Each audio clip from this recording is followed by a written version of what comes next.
राधे राधे दोस्तों, भजनों की माला में आपका स्वागत है। मैं आज आपको आंवला नवमी की पूजा और आंवले की कथा सुनाने जा रही हूँ।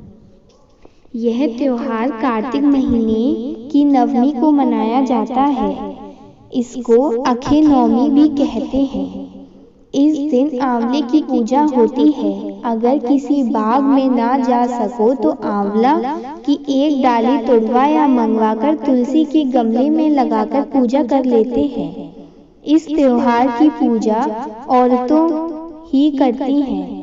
पूजा के लिए एक दीपक, एक घंटी में पानी, रोली, चावल, खील, बताशे तथा 108 चीज कुछ भी हो उससे परिक्रमा लगाते हैं।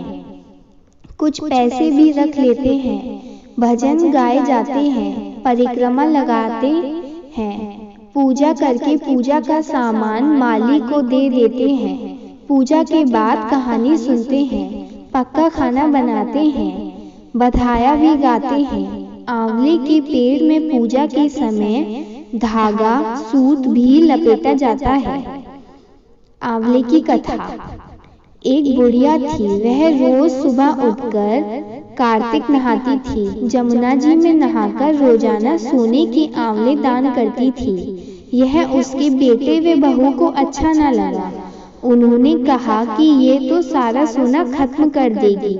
बेटे ने कहा, अम्मा तुम चांदी के आंवले दान दिया करो। फिर सोचा कि चांदी भी खत्म हो जाएगी। फिर लोहे के करवाए लोहा भी खत्म हो जाएगा। फिर तांबे के कराए वह भी खत्म हो जाएगा। फिर बेटे ने मिट्टी के आंवले दान कराए। यह भी सोचा कि मिट्टी भी सब खत्म हो जाएगी। इसके बाद बुढ़िया को घर से बाहर निकाल दिया। बुढ़िया का तो नियम था, जब वह नहाकर आंवले दान नहीं करती तब तक खाना नहीं खाती थी। बुढ़िया जमुना किनारे पड़ी रहती और रेत के आंवले बना बनाकर दान करती। इस नियम को देखकर भगवान बहुत खुश हुए। भगवान ने बुढ़िया के लिए मकान बनाना शुरू करवा दिया। उसी मकान में बुढ़िया भी रहने लगी। उधर बहू बेटे ने जब से बुढ़िया को घर से निकाला था तभी से उनकी बुरी हालत हो गई। एक एक दाने को तरसने लगे। वह घर छोड़कर काम धंधे की तलाश में निकल पड़े और बुढ़िया का जो मकान बन रहा था वहीं पहुंच गए और ईंट गिलोरे का काम करने लगे। एक दिन दोपहर के समय बुढ़िया को नहलाने के लिए बहू, जो बेलदारिन बनी थी, कहने लगी कि लाओ अम्मा मैं तुम्हारी कमर पर साबुन लगा दूं। बहू बुढ़िया की कमर मलने लगी। उसको बुढ़िया के कमर पर मस्सा दिखाई दिया। देखते ही बहू की आंखों में आंसू निकलकर बुढ़िया की कमर पर पड़ने लगे। बुढ़िया बोली, बहू ये गर्म पानी की बूंद कहाँ से आई?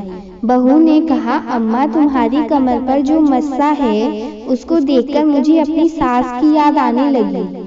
इसी से मेरी आंखों से आंसू गिरने लगे हैं। ऐसा ही मस्सा मेरी सास की पीठ पर था। बुढ़िया बोली, कहाँ गई तेरी सास? बहू ने सारी बातें बता दी कि किस बात पर हमने अपनी सास को घर से बाहर निकाला था। तब सास ने समझा कि यह मेरी ही बहू है। तब सास ने कहा कि बहू तेरी करनी तेरे आगे आई और मेरी करनी मेरे आगे। उसी दिन से बेटे बहू बुढ़िया के साथ रहने लगे। भगवान बुढ़िया पर जैसी कृपा करी सब पर करना।